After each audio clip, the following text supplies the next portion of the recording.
Seigneur, qui entrera dans le sanctuaire, celui qui a les mains lavées, le cœur purifié. Et que vraiment nous puissions demander à Dieu de nous sonder pour voir tout ce qui n'est pas à sa gloire dans nos vies, afin que son peuple se sanctifie et soit saint. Amen.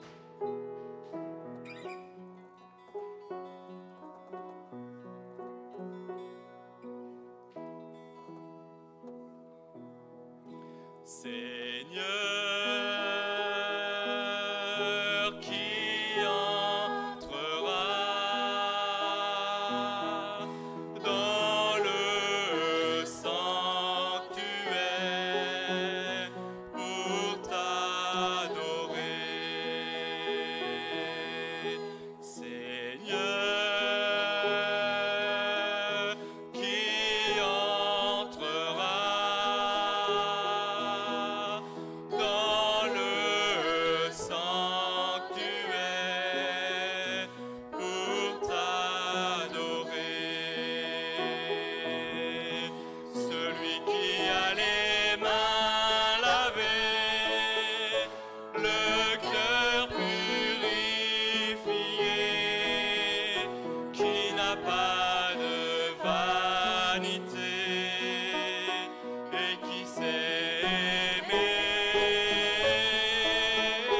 Celui qui a les mains lavées, le cœur purifié, qui n'a pas de vanité et qui sait aimer. Seigneur, je veux entrer dans le sanctuaire pour t'adorer. Seigneur, je veux entrer dans le sanctuaire pour t'adorer. Seigneur, lave mes mains et purifie mon cœur. Ôte ma vanité, donne-moi ton amour. Seigneur, lave mes mains et purifie mon cœur. Ôte ma vanité, donne-moi ton amour. Oh Seigneur, ce matin, nous voulons nous approcher de toi, Seigneur, avec un cœur purifié, Seigneur. Et nous savons, Seigneur, que nous sommes encore loin de ce que tu attends de nous, Seigneur. Et nous te prions vraiment, Seigneur, de nous montrer, Seigneur, ce qui dans nos vies, Seigneur, n'est pas à ta gloire, Seigneur. Oh, bénis ton peuple, Seigneur, que ton peuple, Seigneur, puisse se sanctifier, que ton peuple, Seigneur, puisse se mettre à part pour toi, parce que tu es un Dieu saint, Seigneur, et tu hais le péché. Oh, ce matin, Seigneur, que ce soit notre prière, mon Dieu, de venir vers toi, Seigneur, sanctifié, Seigneur, parce que tu es le Dieu 3 fois saint. Alléluia, Seigneur. Oh, mon Dieu. Alléluia, Seigneur. Béni soit ton nom, Seigneur. C'est vrai, Seigneur, nous venons dans ta présence, Seigneur, nous nous présentons car nous savons que ton sang a été versé à la croix pour le pardon de nos péchés. Merci parce qu'auprès de toi nous avons la vie, nous avons l'assurance de ta présence, nous avons l'assurance que tu nous soutiens, Seigneur, ce matin. Nos cœurs sont dans la joie pour te louer et t'adorer, pour te dire combien tu es merveilleux, combien tu es glorieux, combien tu es victorieux. Merci, Seigneur, pour cette grâce que tu nous accordes d'être réunis ensemble pour te louer et t'adorer. À ton nom seul soit la gloire, la louange pour l'éternité en éternité. Tu es Dieu. Amen.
venez le louer, adorez Jésus, notre Rédempteur, il est précieux, roi de gloire.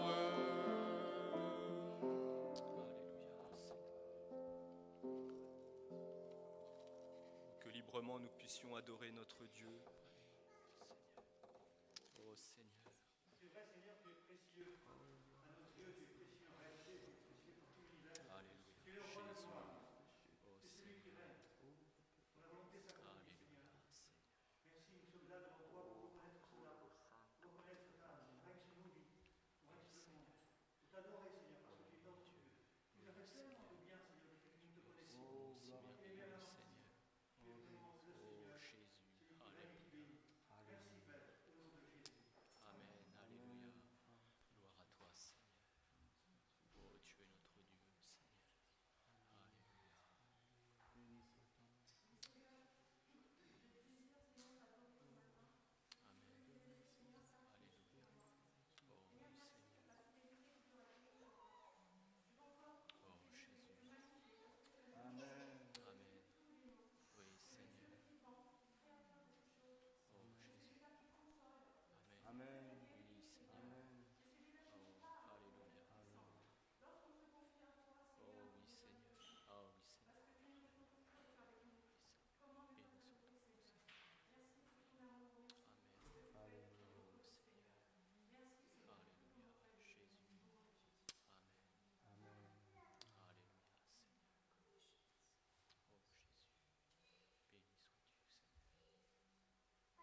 règnes éternellement.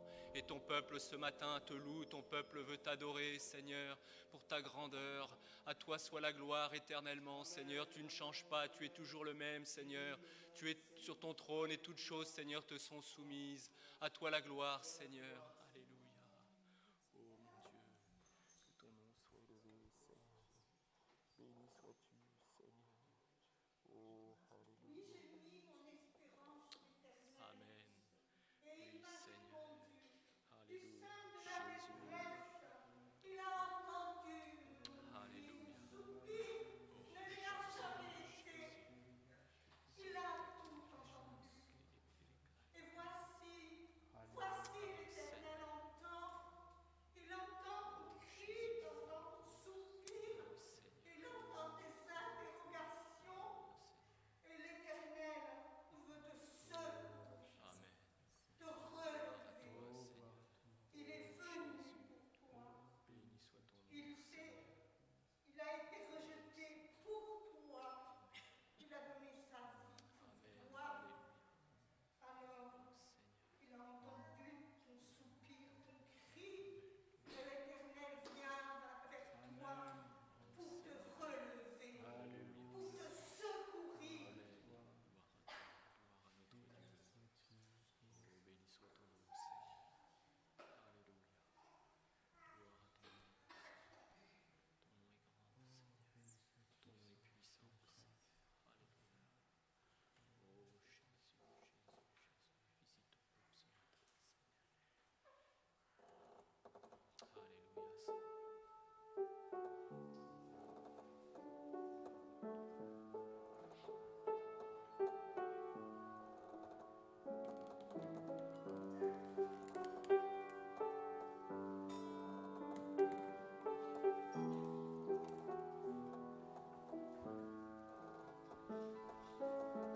Je viens dans ta présence, Seigneur de l'univers. Rien n'a plus d'importance, rien n'a plus de valeur. Je viens chercher ton cœur, trouver ta volonté, me tenir prosterné en chantant tes louanges. Ton nom est grand, ton nom est saint, ton nom est digne de louange.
chacun librement puisse louer notre Dieu.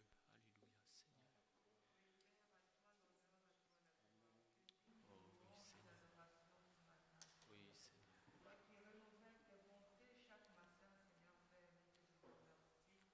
Merci pour ta grâce encore infinie, Seigneur, Oh, pour ta bonté infinie, Seigneur Amen. Père. Gloire à toi, Seigneur.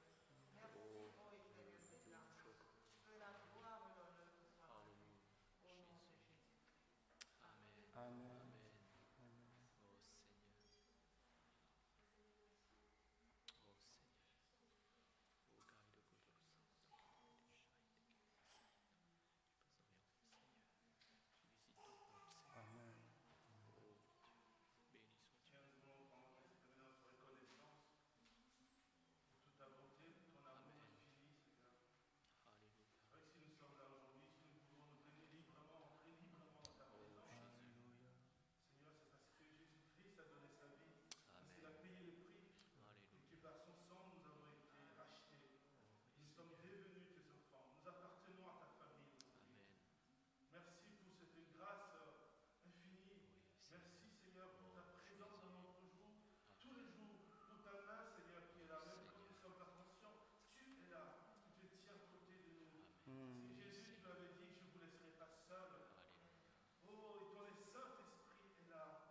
Amen.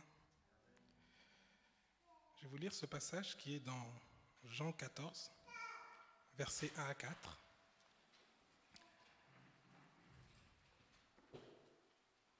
Que votre cœur ne se trouble point. Croyez en Dieu, croyez en moi. Il y a plusieurs demeures dans la maison de mon Père. Si cela n'était pas, je vous l'aurais dit. Je vais vous préparer une place. Et lorsque je m'en serai allé et que je vous aurai préparé une place, je reviendrai et je vous prendrai avec moi, afin que là où je suis, vous soyez aussi. Vous savez où je vais et vous en savez le chemin. Ce sont des paroles magnifiques de Jésus.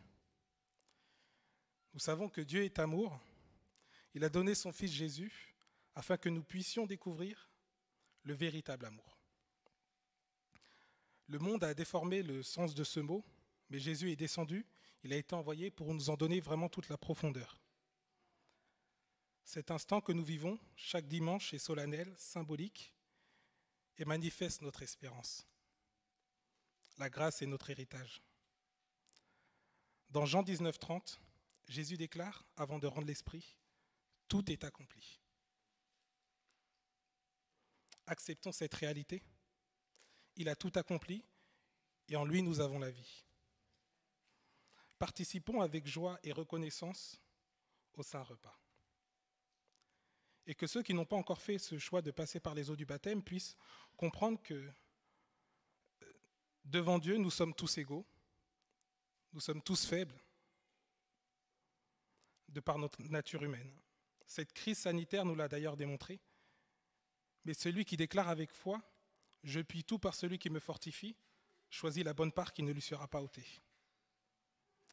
Soyons des disciples, marchons dans l'obéissance, manifestons la charité et honorons notre Dieu. Que nous puissions élever nos voix et dire à Dieu combien nous l'aimons, combien nous le remercions, parce qu'il a donné son Fils pour nous. Il n'était pas obligé de le faire, il l'a fait tout simplement par amour. Que nous puissions recevoir cet amour et le donner aussi à d'autres. Que le Seigneur vous bénisse. J'invite les personnes qui ont été désignées à me rejoindre pour préparer le Saint Repas.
Merci Père Céleste pour ton immense amour, Seigneur. Merci pour ce Fils que tu nous as donné, Seigneur, afin que quiconque croit en lui ne périsse point, mais qu'il ait la vie éternelle. Je te loue et je te rends grâce ce matin, Seigneur Jésus. Nous voulons nous rappeler, Seigneur, cette heure à la croix, au nom de Jésus. Merci, Seigneur.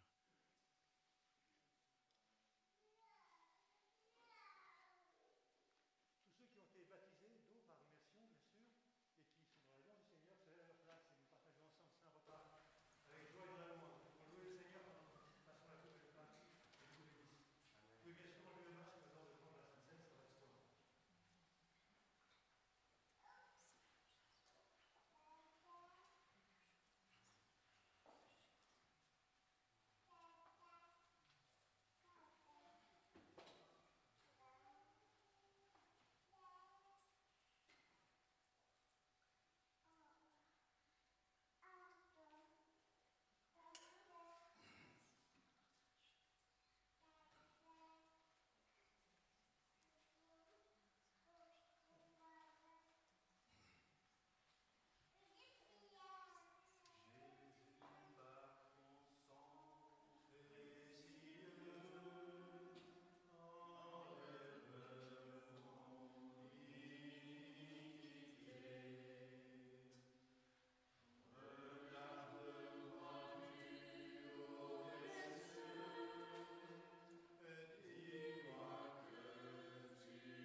Seigneur, nous te bénissons et te rendons grâce pour ce moment. Seigneur, pour ce moment de partage, Seigneur, ce moment qui nous rappelle, Seigneur, l'amour que tu as eu pour nous jusqu'à la croix. Et Seigneur, ce moment qui nous rappelle aussi, Seigneur, ô Éternel notre Dieu, tes prescriptions pour nous, Seigneur, pour que nous puissions vivre dans l'amour et partager, nous souvenir, Seigneur, de tout ce que tu as fait pour nous. Béni soit ton nom, Seigneur. Seigneur, je veux te rendre grâce aussi parce que, Seigneur, nous voulons te présenter les offrandes, Seigneur, que ta main a voulu nous donner. Nous voulons te les présenter afin que, Seigneur, tu puisses faire avancer ton règne ici-bas, Seigneur, et que tu puisses pouvoir aussi aux besoins, Seigneur, de ton peuple. Merci pour tout, Seigneur. Donne du travail à ceux qui n'en ont pas. Seigneur, enlève tout chagrin du cœur de ceux qui n'ont pas pu donner, Seigneur, et donne-leur les moyens de pouvoir donner avec joie, Seigneur. Béni soit ton nom. Amen.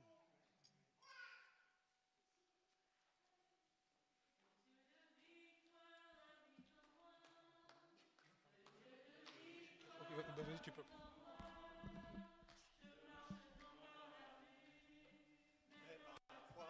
Le Dieu de victoire, le Dieu de victoire habite en moi. Le Dieu de victoire habite en moi. Je marche non par la vue, mais par la foi. Le Dieu de victoire habite en moi. Amen. Je chanterai, car la voix est du Seigneur. La victoire est assurée, car notre Dieu est vainqueur. Le Dieu de victoire habite en moi. Le Dieu de victoire habite en moi. Je marche non par la vue, mais par la foi. Le Dieu de victoire habite en moi. Amen, c'est la victoire du Seigneur. Malgré toutes les difficultés que nous traversons là dans cette année particulière, le Seigneur est celui qui tient nos vies dans sa main. C'est lui qui est le victorieux, le grand victorieux. Béni soit l'Éternel. Alors nous voulons ce matin accueillir bien sûr nos visiteurs. Il y a un peu moins de monde ce matin, d'une part à cause du corona, tout ça, mais aussi parce que beaucoup de nos frères et sœurs sont partis en vacances. Alors voilà. Mais nous avons aussi des visiteurs. Donc si les uns ou les autres veulent se présenter, eh bien nous sommes heureux de les entendre. Quelqu'un veut-il se présenter ce matin? N'hésitez pas. Voilà. Sinon, que Dieu vous bénisse. Soyez les bienvenus au milieu de nous. Alors je rappelle juste les précautions sanitaires pour vous et puis aussi pour ceux qui nous écoutent sur Internet. Vous savez qu'il y a plusieurs dizaines de personnes la semaine dernière, le culte, plusieurs dizaines de personnes ont suivi notre culte sur Internet, donc c'est quand même encourageant. Enfin, c'est encore plus encourageant que les gens viennent, hein, mais enfin, la parole de Dieu, de toute façon, est partagée. Que Dieu soit béni. Alors, les précautions sanitaires, elles sont assez simples, finalement. Nous mettons les masques. Alors, comme je l'avais dit, depuis 2 dimanches, j'avais allégé les précautions sanitaires en disant qu'on pouvait enlever le masque pendant la prédication, au motif que dans les cinémas et dans les théâtres, les gens n'ont pas de masque une fois qu'ils sont assis et que voilà. Donc je m'étais aligné là-dessus, mais en fait je ne m'étais pas aligné en faisant cela. J'avais par rapport au protocole que nous avons écrit. Donc pour nous, pour l'instant, ce qui est réglementaire, c'est que nous gardions le masque. Donc voilà, il faut garder le masque, non plus que les choses se durcissent un peu en ce moment. Donc il faut garder le masque. Excusez-moi, c'est difficile de respirer, tout ça, mais bon, c'est comme cela. Donc, et puis il y a la circulation qui est là. Vous sortez de l'autre côté, vous rentrez par ce côté-là, vous sortez de ce côté-là. Vous connaissez tout cela. Eh bien, maintenant, que Dieu vous bénisse. Alors j'ai le privilège d'avoir enlevé mon masque. C'est-à-dire que ceux qui sont sur l'estrade ne mettent pas leur masque, mais vous voyez, on a reculé les chaises de 3 mètres pour que, si jamais, voilà, c'est comme ça, il faut respecter tout un tas de choses. Que Dieu soit béni. Alors juste, le programme de nos réunions pendant les vacances, il est allégé. Parce qu'en fait, on a des contraintes là aussi. On ne peut pas faire 2 réunions de suite à plus de 600, c'est compliqué. Donc, nous avons notre culte le dimanche matin, ici même, 10h moins le quart. Et venez, il y a encore de la place et tout ça, c'est bien. 10h moins le quart, ici, le culte le dimanche matin. Et puis le mardi soir, notre réunion de prière. Alors, pour la réunion de prière, elle se fait en présentiel ici, bien sûr. Vous pouvez venir de 8h à 9h30. Mais comme certaines personnes sont retenues pour diverses façons, les enfants, les déplacements, tout ça, on a aussi maintenant la réunion de prière sur Zoom. Donc à 8h, un peu avant si vous voulez, hein, vous pouvez vous connecter si vous avez un ordinateur ou un portable et vous suivez notre réunion de prière qui a lieu ici. J'ai les codes donc de la réunion. Si vous voulez, la plupart d'entre vous qui avez votre email dans la liste des emails, vous recevez les codes. Si vous ne les recevez pas, venez me voir, je vous les donnerai et je vous les enverrai par email. Mais enfin, notre réunion de prière maintenant, elle a lieu de 20h à 21h30, ici même en présentiel et aussi sur Zoom. Voilà. Une dernière annonce, c'est que donc le 13 septembre, alors nous espérons qu'à la rentrée, bien sûr, toutes nos autres réunions, l'aumônerie, les réunions de jeunes, les réunions de proximité, les réunions du dimanche après-midi, le partage biblique, tout ça se remettra en place. Mais nous prions pour cela. Hein. Mais en tout cas, nous espérons qu'à la rentrée, tout se mettra en place. Et en particulier, le 13 septembre, donc le dimanche 13 septembre, nous aurons une grande journée. Ce sera vraiment la journée de fête, de rentrée, je l'espère, je le crois. Donc nous aurons le matin donc, une assemblée générale réduite, c'est-à-dire une assemblée générale qui sera formelle, bien sûr, mais qui permettra aussi de relancer la vision pour l'année qui commence avec les nouveaux programmes et tout cela. Donc le 13 septembre, le matin, l'assemblée générale. À midi, un barbecue, on partagera là dehors, il fera beau, je pense. Hein. Il fera beau, il n'y aura plus de coronavirus, ce sera bien, tout ça, voilà. Donc on sera dehors, on partagera un barbecue, donc le 13 septembre à midi. Et puis l'après-midi, service de baptême. Hein. On a beaucoup de candidats au baptême qui se sont préparés pendant le confinement, tout ça. Et on a beaucoup de candidats au baptême. On va faire même sûrement plusieurs dimanches de suite des baptêmes parce qu'on ne pourra pas... Quelqu'un m'avait dit, mais on chante plus blanc que neige. On n'a qu'à remplir le baptistère de chlore. Les gens ressortent tout blanc, tout blond. Voilà. Non. Voilà. Donc, on va devoir faire les baptêmes étagés dans le temps. Mais en tout cas, le 13 septembre, Dieu voulant, nous aurons notre premier service de baptême. Que Dieu soit béni. Voilà. Si vous voulez des précisions sur tout cela, vous venez me voir. Il n'y aura pas de problème à la fin du culte. Mais nous sommes ce matin réunis, je crois, pour partager la parole de Dieu. C'est la parole de Dieu qui sonde nos cœurs et qui nous unit et qui nous enrichit. Voilà. Et je vous propose ce matin de parler d'un personnage étonnant de la parole de Dieu.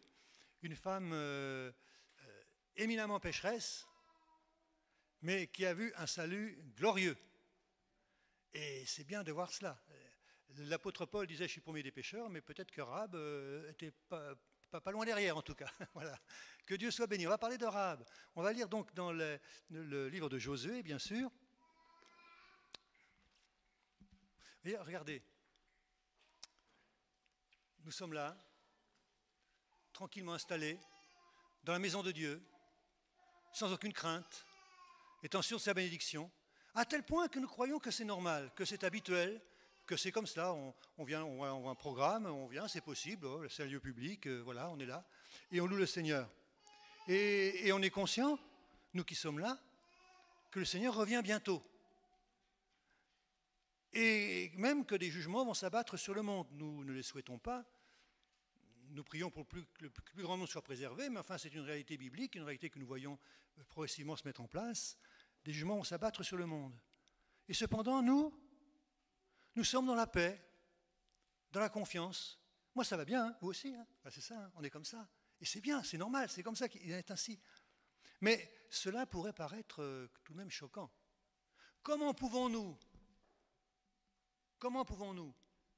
annoncer d'une part que le monde est en grande difficulté et que des jugements importants viennent, et par ailleurs être aussi tranquille, paisible, assuré? Cela pourrait être choquant. Eh bien, en tout cas, cela me fait penser à Rahab. Et c'est pour ça que ce matin, j'ai pensé que c'était bien de parler de Rahab. Alors voilà son histoire. On va lire le texte dans le livre de Josué, au chapitre 2, les versets 1 à 21. Josué, fils de Nun, fit partir secrètement de Sittim 2 espions, en leur disant « Allez, examinez le pays, et en particulier Jéricho. » Ils partirent et ils arrivèrent dans la maison d'une prostituée qui se nommait Rahab, et ils y couchèrent. On dit au roi de Jéricho, « Voici des hommes d'entre les enfants d'Israël sont arrivés ici cette nuit pour explorer le pays. » Le roi de Jéricho envoya dire à Rahab, « Fais sortir les hommes qui sont venus chez toi, qui sont entrés dans ta maison, car c'est pour explorer tout le pays qu'ils sont venus. » la femme prit les 2 hommes et les cacha. Et elle dit, il est vrai que ces hommes sont arrivés chez moi, mais je ne savais pas d'où ils étaient. Et comme la porte a dû se fermer de nuit, ces hommes sont sortis. J'ignore où ils sont allés. Hâtez-vous de les poursuivre et vous atteindrez. Elle les avait fait monter sur le toit et les avait cachés sous des tiges de lin qu'elle avait arrangées sur le toit. Ces gens les poursuivirent par le chemin qui mène au gué du Jourdain et l'on ferma la porte après qu'ils furent sortis. Avant que les espions se couchassent, Rahab monta vers eux sur le toit et leur dit « L'Éternel, je le sais, vous a donné le pays. La terreur que vous inspirez nous a saisis, et tous les habitants du pays tremblent devant vous. Car nous avons appris comment, à votre sortie d'Égypte, l'Éternel a mis à sec devant vous les eaux de la mer Rouge, et comment vous avez traité les 2 rois des Amoréens au-delà du Jourdain, Sihon et Og, que vous avez dévoués par interdit. Nous l'avons appris, et nous avons perdu courage. Et tous nos esprits sont abattus à votre aspect, car c'est l'Éternel, votre Dieu, qui est Dieu en haut dans les cieux et en bas sur la terre. Et maintenant, je vous prie, jurez-moi par l'Éternel que vous aurez pour la maison de mon Père la même bonté que j'ai eue pour vous. Donnez-moi l'assurance que vous laisserez vivre mon père, ma mère, mes frères, mes sœurs et tous ceux qui leur appartiennent, et que vous nous sauverez de la mort. » Ces hommes lui répondirent, « Nous sommes prêts à mourir pour vous, si vous ne divulguez pas ce qui nous concerne. Et quand l'Éternel nous donnera le pays, nous agirons envers toi avec bonté et fidélité. Amen. » On lira la suite du récit tout à l'heure, mais vous avez compris de quoi il s'agit. Le peuple d'Israël, après tout un temps d'errance dans le désert, 40 ans, 38 ou 40, enfin voilà, quand même un temps important dans le désert, était enfin arrivé dans la terre d'Israël. Et avant d'y entrer, ils étaient passés au-delà du Jourdain, et 2 rois s'étaient opposés à leur passage, Sihon et Og, et ça avait été une grande victoire d'Israël. Non seulement cela, mais le Jourdain était un fleuve qui était en crue à ce moment-là, et par la grâce de Dieu, le fleuve s'était arrêté et le peuple avait pu traverser à sec. Alors vous imaginez, dans le pays, on en entendait parler, il y avait une crainte qui s'installait. Et voici que le peuple maintenant était à Gilgal et était en position de conquérir le pays, et ils étaient arrivés. Attendez, non, ils n'étaient pas encore passés le Jourdain. Je parle de Jéricho. Là. Non, ils étaient de l'autre côté du Jourdain. Et ils ont envoyé des espions parce qu'ils savaient qu'ils allaient passer le Jourdain pour conquérir Jéricho. Et les espions, 2 espions, étaient donc arrivés à Jéricho. Grande ville pour les standards de l'époque, avec des murailles importantes, imposantes même, des géants qui y habitaient. Et dans la muraille, une sorte d'auberge qui était tenue par Rahab, qui était par ailleurs une prostituée. C'était comme ça dans ce temps-là. Et donc, ils sont allés à l'auberge, chez Rahab, la prostituée. Et le bruit s'était répandu que 2 espions étaient venus. Alors le roi de Jéricho a envoyé des émissaires, disant à Rahab, écoute, il y a 2 hommes qui sont venus là chez toi, nous on a appris que c'est des espions qui viennent pour explorer le pays, il faut qu'on les arrête, il faut que tu nous les livres. Et Rahab, pour une raison que nous analyserons, les a cachés et a envoyé les habitants de Jéricho sur une fausse piste pour qu'ils ne les prennent pas. Et Rahab a dit aux espions, écoutez, voilà, moi je sais que Dieu est le grand Dieu d'Israël, je sais que Dieu est grand, que c'est le Dieu de toute la terre, que le pays a à vous être soumis. Faites-nous grâce, s'il vous plaît. Il l'a dit avec d'autres mots qu'on a lus, mais c'est ça, faites-nous grâce, à moi, à ma famille. Et effectivement, Dieu a fait grâce à Rahab. Alors cela nous parle évidemment de la grâce de Dieu et de la crainte des gens de Jéricho par rapport à ce qui est arrivé. Alors voyons, d'abord la crainte des habitants de Jéricho. Ça c'est intéressant parce qu'il y a un parallèle, bien sûr, c'est ce que j'ai un peu annoncé dans mon introduction. On va regarder ce récit en faisant un peu un parallèle un parallèle peut-être un peu osé, mais quand même un parallèle qui est légitime de faire, entre la situation de ce monde tel qu'il est, qui s'inquiète, qui sait que le Seigneur revient, et puis un peuple qui le sait et qui veut marcher avec Dieu au sein de ce monde. Alors, il y avait une crainte qui était là. D'abord, les habitants de Jéricho, je crois, et même les habitants au-delà de Canaan, eh bien, ils avaient une inquiétude sourde quand même, parce qu'ils sentaient que tout était bien établi, c'était leur civilisation, si on peut dire, c'était une civilisation assez rudimentaire quand même. Enfin, il y avait des rois, il y avait des villes, il y avait une vie, voilà, c'était comme ça, une vie très guerrière quand même, très bon, mais c'était comme ça. Et bon, ils étaient installés dans cette vie-là. Et puis, il y avait beaucoup d'idolâtrie, beaucoup de péchés, beaucoup de violence. Une violence telle qu'elle était montée vraiment à un niveau que le Seigneur ne pouvait pas supporter. Cela parle de notre monde quand même. Hein. Et puis, il y avait ces puissances du mal qui étaient là, qui sont symbolisées par ces habitants de Jéricho, qui étaient dans la crainte. Et moi, je crois qu'il y a beaucoup de crainte. Au-delà de cette inquiétude, il y a une crainte. Et en particulier, vous savez, le monde, la parole de Dieu nous dit que le monde entier gît sous la puissance de l'ennemi. Que toutes ces influences qui sont quelquefois incompréhensibles, pourquoi le monde est-il toujours porté à la violence et à la guerre? Pourquoi les civilisations sont-elles tout le temps en train de s'affronter? Pourquoi chacun essaye-t-il toujours de faire sa place au-dessus des autres? Pourquoi y a-t-il tant de haine et de bataille? Pourquoi y a-t-il tant de conflits? Le monde entier, dit l'Écriture, gît sous la puissance du malin. Mais ces puissances-là, à Jéricho en tout cas, quand elles voyaient le peuple arriver, elles savaient que c'était la fin de leur temps, et elles craignaient. Et moi je crois que, alors que le Seigneur revient, alors que le peuple de Dieu est appelé à se lever toujours plus nombreux, ce qui est le cas, les puissances du mal craignent, et Satan sait qu'il a peu de temps. Alors on est dans cette situation, une crainte qui est là, et les deux espions qui arrivent. Et là on arrive, évidemment, et c'est ce que beaucoup de personnes nous demandent, ou pas nous spécialement, mais interrogent la parole de Dieu par rapport à cela, sont perplexes par rapport à cela. Comment le Dieu tout-puissant, le Dieu de grâce, le Dieu d'amour, a-t-il pu permettre que d'une telle façon, toute une terre, toute une ville, d'abord Jéricho, et puis toute une terre, ait pu comme cela être détruite? Alors c'est une question qui se pose, mais souvent elle se pose parce que nous la posons avec la vision que nous avons des temps de maintenant.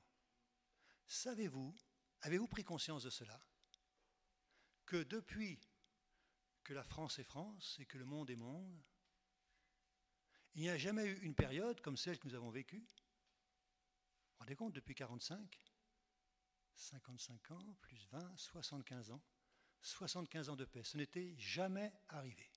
Jamais. Vous pouvez remonter à Louis XIV, à François Ier, alors au temps du Moyen-Âge, n'en parlons pas, etc. Il n'y a jamais eu 75 ans de paix quelque part, en France en tout cas. Nous vivons ce temps de paix. Mais ce temps de paix a fait aussi que toute une abondance et tout un matérialisme et toute une civilisation de péché s'est développée. Et qu'aujourd'hui on arrive un peu à des extrêmes. Regardez, du temps d'Abraham, Abraham avait fait une prophétie, Dieu avait donné à Abraham une prophétie en disant à la 4e génération, ils reviendront ici, tes enfants, hein, ils reviendront en Israël, car l'iniquité des Amoréens n'est pas encore à son comble. Du temps d'Abraham, l'iniquité en Canaan n'était pas encore à son comble, mais cela devait arriver. De sorte que nous voyons dans Lévitique, chapitre 18, quand Moïse annonce au peuple qu'il va rentrer dans la terre, ne vous souillez par aucune de ces choses, car c'est par toutes ces choses que se sont souillées les nations que je vais chasser devant vous. Le pays en a été souillé, je punirai dans son iniquité, et le pays vomira ses habitants. Vous observerez donc mes lois et mes ordonnances, et vous ne commettrez aucune de ces abominations, ni l'indigène, ni l'étranger, qui séjourne au milieu de vous. Et aujourd'hui, c'est toute la terre qui est souillée par le péché, la haine, les guerres. Et vraiment, vraiment, nous ne sommes pas là à annoncer des cataclysmes avec plaisir, avec joie, à dire, ah, vous allez voir ce que vous allez voir, Je dis ça avec tristesse que je dis ça. Mais regardez comme le monde est malade. Et le monde, malade comme il est, il doit être jugé. Comme Canaan devait être jugé. Et si vous voulez, bien sûr, ça nous frappe, ce récit de Canaan, parce que c'est quand même sanglant, violent. Mais la réalité n'est-elle pas aussi sanglante et violente que cela? Et la parole de Dieu, ce n'est pas un livre à l'eau de rose, hein, c'est la parole de Dieu. Et cela nous fait réfléchir. Je dirais, un peu off, que ces gens, finalement, ils sont morts quelques dizaines d'années avant qu'ils seraient morts de toute façon. Et donc je crois que si le Seigneur a jugé important de donner ce signe pour toute l'humanité de la gravité du péché, je laisse cela au Seigneur, mais je pense que c'est comme cela qu'il faut que nous comprenions les choses. Alors, cette atmosphère de jugement que nous voyons, qui nous fait frémir, elle est en paradoxe, en opposition avec une vision de la grâce. Et je crois que pour bien comprendre la grâce, il ne faut pas minimiser le jugement. La grâce, ce n'est pas de dire, finalement, Dieu est bon, le péché, ce n'est pas si grave, Dieu fait grâce, quoi. Allez, il va fermer les yeux sur toute iniquité, tout ça. Non, ce n'est pas cela. La grâce de Dieu, c'est que le péché doit être jugé. Et il le sera. Et vous connaissez, peut-être pas parfaitement, mais on connaît quand même en partie toutes les prophéties qui concernent les temps de la fin. Mais ce Dieu qui, par nécessité, doit amener le jugement pour ne pas être complice du péché, il ouvre une porte de grâce extraordinaire. Et la grâce est d'autant plus belle, que le jugement menace. La grâce est purement grâce face au jugement. Alors, dans cette atmosphère de grâce, Rahab apparaît. S'il n'y avait pas eu, imaginons, on ne va pas réécrire la Bible, hein, elle a été écrite et très bien écrite comme elle est. Mais imaginons que la Bible ait été écrite et qu'on n'ait pas l'histoire de Rahab. On aurait dit, mais alors Dieu il a, sans prévenir, sans aucune porte d'issue, il a détruit tout un peuple, tout ça. Non. Dieu a ouvert la porte. Et Rahab nous parle de la grâce. Elle parle d'autant plus de la grâce que Rahab, ce n'est pas la seule personne de Jéricho qui aurait été fidèle, pieuse, attentive aux choses de Dieu, tout ça. Rahab, ce n'était pas comme Anne qui attendait Jésus dans le temple en son temps. Hein. Rahab, c'était une prostituée qui était même, je dirais, qui assumait pleinement. Hein. Vous voyez, dans d'autres récits, par exemple, on voit la Samaritaine qui n'était pas une prostituée, mais qui avait une vie un peu dissolue quand même. Elle n'était pas très fière, elle rasait les murs, elle venait à midi puiser de l'eau, tout ça. Tandis que Rahab, c'était une personne connue, reconnue dans la ville, c'est cela. Elle assumait pleinement. Elle était tout à fait associée à ce péché ambiant. C'était une femme pécheresse, même son nom nous parle d'insolence, d'orgueil, de rébellion par rapport. Voilà, c'est un nom qui évoque un peu ces choses-là dans l'hébreu. Rahab, c'était une pécheresse, et nous devons prendre conscience de cela, que quand Dieu nous a sauvés, quand Dieu m'a sauvé, quand Dieu t'a sauvé, c'est pas parce qu'il a vu, là, dans la ville de Poissy, ou la ville où vous étiez, dans le continent où vous étiez, quelqu'un comme ça, les jugements s'abattent, mais celui-là, c'est quelqu'un de bien. Hein. Celui-là, non, tout va... Non, lui, elle, est trop bien pour que je la condamne. C'est pas comme ça la grâce. Nous chantons souvent, je ne sais pourquoi, dans sa grâce, Jésus m'a tant aimé. Mais c'est bien que nous ne le sachions pas. C'est une belle chose que nous ne le sachions pas. C'est magnifique, c'est pour cela que nous louons le Seigneur. Il nous a fait grâce. Il nous a fait grâce. Et Rahab, certainement, a vécu dans cette pensée. Alors, Rahab, ce qui fait qu'elle a reçu la grâce de Dieu, la grâce c'est la grâce, il n'y a pas vraiment de raison. Mais la grâce s'est manifestée en elle parce qu'elle a exprimé sa foi. C'est la foi qui était le point de marque, que la grâce de Dieu l'avait touchée. Et elle a cru dans le Seigneur. On a lu cela, car c'est l'Éternel, votre Dieu, qui est Dieu en haut dans les cieux et en bas sur la terre. Ce n'est pas tous les habitants de Jéricho qui disaient cela. Déjà, ils n'étaient pas convaincus qu'il n'y avait qu'un seul Dieu, et encore moins que ce Dieu unique, c'était le Dieu d'Israël. Mais Rahab, elle dit, car c'est l'Éternel, votre Dieu, qui est Dieu en haut dans les cieux et en bas sur la terre. Dans le langage de l'époque, il faut comprendre que chaque peuple avait son Dieu. Chaque peuple avait son Dieu, un peuple, un Dieu. Et Israël avait son Dieu. C'était l'Éternel. Mais la force de cette déclaration, c'est que l'Éternel, votre Dieu, c'est le Dieu de toute la terre. C'est là la marque de la foi de Rahab, vous comprenez. C'était quelque chose qui était tout à fait frappant à cette époque-là. Car c'est l'Éternel, votre Dieu, qui est Dieu en haut dans les cieux et en bas sur la terre. Et maintenant, je vous prie, jurez-moi par l'Éternel que vous aurez pour la maison de mon Père la même bonté que j'ai eue pour vous. Donnez-moi l'assurance que vous me laisserez vivre mon père, ma mère, mes frères, mes sœurs et tous ceux qui leur appartiennent et que vous les sauverez, que vous nous sauverez de la mort. Et réfléchissant là-dessus, bien des siècles plus tard, l'auteur de l'Épître aux Hébreux nous dit « C'est par la foi ». Hébreux 11, 31, c'est par la foi que Rahab, la prostituée, ne périt pas avec les rebelles parce qu'elle avait reçu les espions avec bienveillance. Rahab nous dit aussi, Jacques, au chapitre 2, verset 25, Rahab, la prostituée, ne fut-elle pas également justifiée par les œuvres lorsqu'elle reçut les messagers et qu'elle les fit partir par un autre chemin? La grâce que Rahab a acceptée, elle l'a acceptée par la foi. Il n'y a que ça. Alors, on ne va pas dire, nous, c'est injuste que Dieu prépare des jugements. Pourquoi est-ce qu'il prépare des jugements? Tout le monde il est beau, tout le monde il est gentil. Pourquoi est-ce que... Non, ne dites pas que Dieu peut tolérer le péché. Ne dites pas non plus, oh mais d'accord, mais Dieu me doit bien une protection. Parce que moi quand même, moi c'est moi quoi. Hein. Alors que le monde soit jugé, mais pas moi. Non. Moi, toi, on n'a rien de plus, on a même plutôt moins dans notre valeur humaine, dans notre valeur spirituelle. On n'est pas des saints par nous-mêmes, quoi. On l'est devenu par Jésus-Christ, mais non, la grâce, c'est la grâce.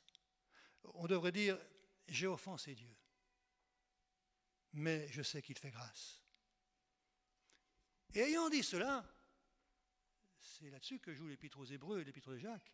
Ayant dit cela, elle proclame sa foi. Je sais que votre Dieu, l'Éternel, c'est le Dieu de toute la terre. Elle proclame sa foi.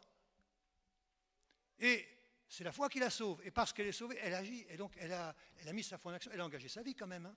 Parce que si jamais les gens de Jéricho avaient appris qu'elle avait caché les espions, ça aurait été quand même un sale temps pour Rahab. Hein.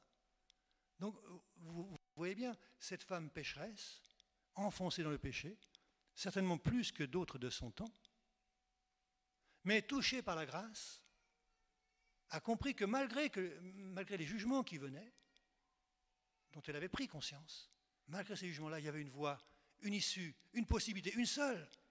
Mais elle était importante, c'était de reconnaître que le Dieu d'Israël, le Dieu de toute la terre, il faisait grâce.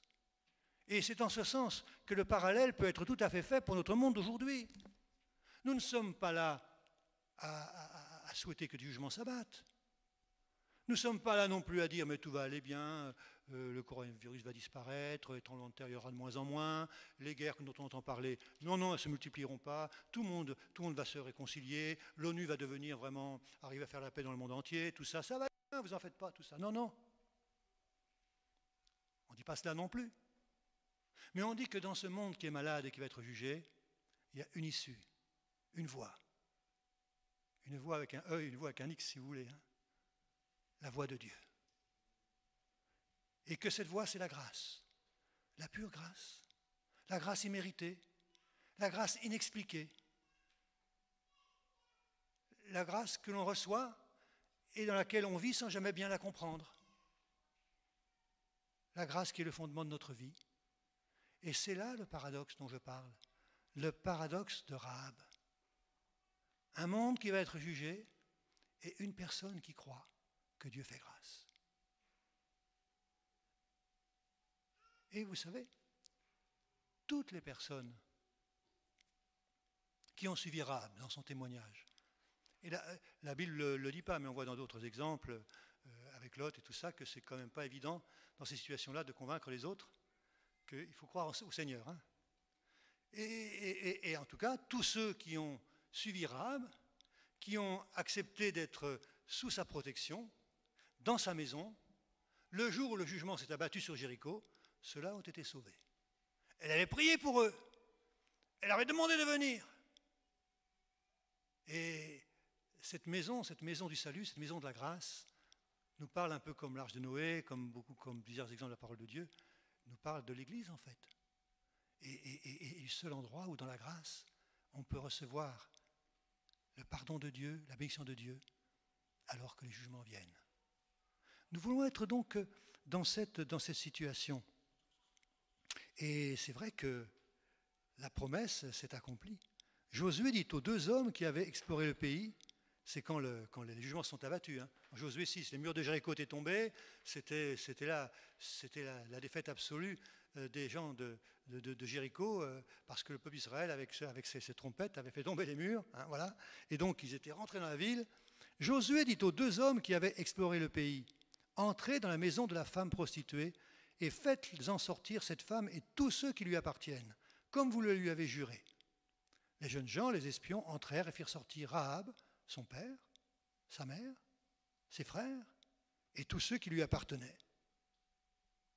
Ceux qui lui appartenaient, hein, c'est ceux qu'elle avait convaincus, moi je crois, c'est comme ça que je comprends. Ils firent sortir tous les gens de sa famille et ils les déposèrent hors du camp d'Israël. Ils brûlèrent la ville et tout ce qui s'y trouvait. Seulement, ils mirent dans le trésor de la maison de l'Éternel l'argent, l'or et tous les objets d'airain et de fer. Josué laissa la vie à Rahab, la prostituée, à la maison de son père et à tous ceux qui lui appartenaient. Elle a habité au milieu d'Israël jusqu'à ce jour parce qu'elle avait caché les messagers que Josué avait envoyés pour explorer Jéricho. Oui, la grâce de Dieu s'est répandue sur tous ceux qui avaient cru dans la parole du Seigneur.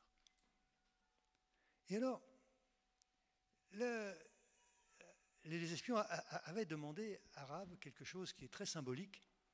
C'était, quand ils prendraient la ville, il fallait qu'elle mette un fil rouge. On va lire cela.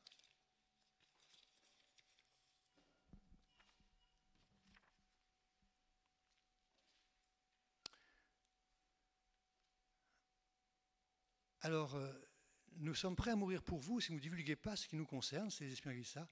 Quand l'Éternel nous donnera le pays, nous agirons envers toi avec bonté et fidélité. Elle les fit descendre avec une corde par la fenêtre, car la maison qu'elle habitait était sur la muraille de la ville. Et elle leur dit, allez du côté de la montagne, de peur que ceux qui vous poursuivent ne vous rencontrent. Et cachez-vous là pendant 3 jours, jusqu'à ce qu'ils soient de retour. Après cela, vous suivrez votre chemin. Ces hommes lui dirent, voici de quelle manière nous serons quittes du serment que tu nous as fait faire. À notre entrée dans le pays, attache ce cordon de fil cramoisi à la fenêtre par laquelle tu nous fais descendre. Et recueille auprès de toi, dans la maison de ton père, ta mère, tes frères et toute la famille de ton père. Si quelqu'un d'eux sort de la porte de ta maison pour aller dehors, son sang retombera sur sa tête et nous en serons innocents.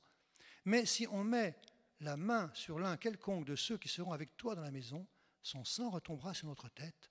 Et si tu divulgues ce qui nous concerne, nous serons quittes du serment que tu nous as fait faire. Et Rahab, sans doute sans en comprendre pleinement la portée symbolique, mais puisque les espions lui avaient dit, je crois qu'elle l'a fait tout de suite, elle n'a pas dû trop tarder pour le faire. Elle a pris le cordon rouge, le cordon cramoisi, elle l'a accroché à sa fenêtre, et il y avait donc un fil rouge, qui pendait de la fenêtre de Rahab. Les gens ont peut-être se demandé, ils n'ont peut-être pas tous remarqué, mais c'était curieux, ce cordon de fil rouge qui tombait de la fenêtre de Rahab. Rahab l'avait mis parce qu'on lui avait dit. Mais certainement, il y avait là une symbolique, et peut-être que ceux qui connaissent la parole de Dieu font le rapprochement avec le sang qui était sur les linteaux de la porte, alors que le jugement allait passer sur Israël. Et ceux qui mangeaient la Pâque, protégés dans leur maison parce qu'il y avait le sang sur les portes, ne voyaient pas le jugement s'abattre sur eux. Ce sang parle du sang de Jésus, et ce cordon cramoisi, il parle du sang de Jésus qui nous protège, bien sûr. Mais ce n'est pas sous cet angle-là que je voudrais terminer mes quelques pensées ce matin. C'est que c'est un fil rouge. Et vous savez, cette expression fil rouge, elle a fait son chemin. Elle est rentrée dans le langage courant. Il y a beaucoup d'expressions bibliques comme ça qui sont entrées dans le langage courant. Les gens en ont perdu la source, la signification.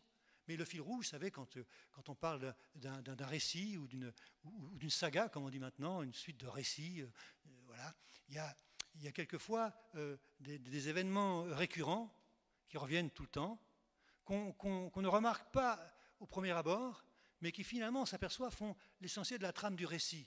C'est le fil rouge. Et celui qui veut comprendre le récit, celui qui veut comprendre le film, il faut qu'il suive le fil rouge. Eh bien, moi je dis ce matin que le fil rouge de ma vie, c'est la grâce de Dieu. Le fil rouge de notre vie, c'est que le Seigneur a versé son sang pour vous. Et quand vous regardez votre vie à cet égard-là, votre vie a suivi bien des circonstances, bien des situations, des victoires et des temps plus difficiles. Mais au bout du compte, à mesure que les années passent, vous regardez derrière et vous voyez comme un fil rouge dans votre vie. Ce qui en a fait la trame, c'est la grâce de Dieu. C'est que Dieu nous a sauvés par son sang. Et notre vie telle qu'elle est, notre vie chrétienne telle qu'elle est, ne peut vraiment s'expliquer, se comprendre, s'analyser qu'en termes de la grâce de Dieu qui se déploie. La grâce de Dieu qui a un prix, qui est le sang versé de Jésus. Et ce fil rouge, je disais que c'était la trame d'un récit, pas la trame vraiment, mais le fil qu'il faut suivre. Eh bien, je crois que c'est le fil de toute la Bible. Ce fil rouge-là. Le sang qui est répandu, le sang des sacrifices, le retour à chaque fois que le peuple revient et il offre des sacrifices. Et un jour, le sacrifice parfait sera offert en Jésus-Christ. Et nous avons encore partagé aujourd'hui la Sainte Seine. Et depuis le petit cordon de Rahab, vous voyez que le fil rouge a marqué toute l'histoire de la Bible et toute l'histoire des hommes. Alors voilà, c'était important ce matin de parler de Rahab parce que ça nous montre, je ne dis pas que ça résout des choses que nous ne pouvons pas comprendre jusqu'au bout. Comment Dieu a-t-il pu permettre que tout un peuple soit détruit? Et comment Rahab, pas la pire des femmes, mais enfin pas la meilleure des femmes en tout cas, ait pu entrer dans la grâce. Et vous savez ce qui est plus fort encore? C'est que non seulement Rahab a été mise de côté alors que le jugement s'abattait, c'était déjà beaucoup, elle et tous les siens. Mais la grâce de Dieu, ce n'est pas seulement le salut, c'est que Rahab, elle a eu un avenir extraordinaire. Elle s'est mariée dans le peuple, elle a eu des enfants, un enfant au moins, et finalement, de fil en aiguille, elle est devenue l'arrière-grand-mère de David. Quel honneur! Quel honneur! C'est un honneur d'autant plus frappant que quand Matthieu, l'évangile de Matthieu, avec une certaine solennité, montre toute la généalogie de David pour bien montrer que c'est lui qui avait été l'élu de Dieu, que c'est lui qui était important et que David, c'était le roi dans ce temps-là, et que Jésus était vraiment le fils de David qui avait été annoncé. Donc c'était une généalogie très solennelle. Et dans cette généalogie très solennelle, Matthieu prend soin de parler de Rahab.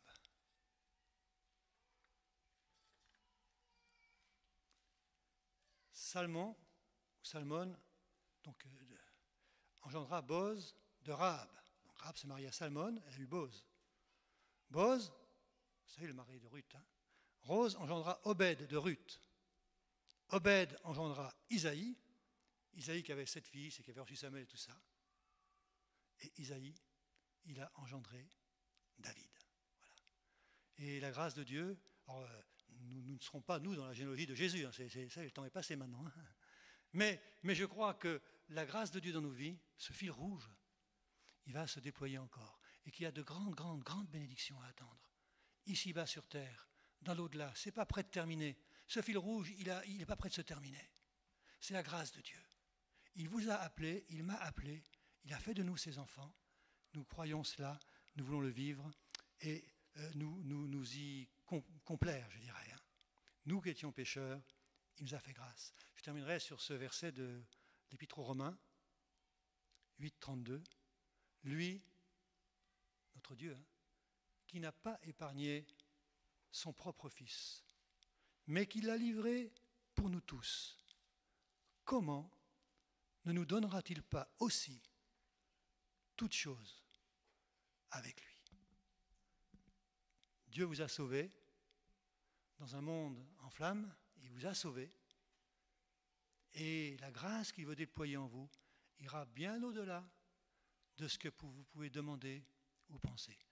Je crois que Rahab était bien loin de penser qu'elle serait l'arrière-grand-mère de David, quand même. Il n'y avait rien qui l'a prédestiné à ça, a priori, quand même. C'est incroyable, ça. Ah, c'est incroyable. Nous le croyons, mais c'est étonnant, quand même. Et je crois que, aussi pécheurs que nous étions, Dieu, dans sa grâce, nous a prévu un avenir extraordinaire. Que Dieu soit béni. Merci au Seigneur pour ce récit de Rahab qui nous fortifie. Moi, ça me fortifie de penser à ça. Oui, ben voilà, je ne suis pas un gars terrible, mais Dieu a fait grâce à Rahab, il me fera bien grâce aussi. Hein. Gloire à Dieu. Voilà, que Dieu soit béni. Amen. Merci Seigneur. Merci pour ta grâce dans ma vie. Merci pour ta grâce dans la vie de mes frères et de mes sœurs. Nous ne comprenons pas, nous ne savons pas pourquoi, Seigneur, mais nous croyons en toi. Nous savons que tu es le Dieu de l'univers, que tu es le seul Dieu et que tu nous tiens dans ta main. Merci Seigneur. Merci pour ce fil rouge de ma vie, ta grâce Seigneur. Louange à toi mon Père, au nom de Jésus. Amen. Amen. Peut-être si l'un ou l'autre veut prier le Seigneur, qu'il se sent libre de le faire.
prions, nous, et que nous puissions jour après jour marcher avec toi et compter sur ta grâce. Que ton nom soit béni, Jésus.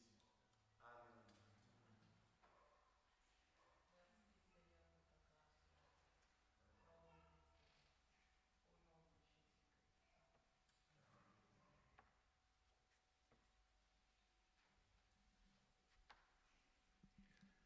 Voilà, que notre Dieu soit béni pour sa grâce, pour cette matinée que nous avons passée ensemble.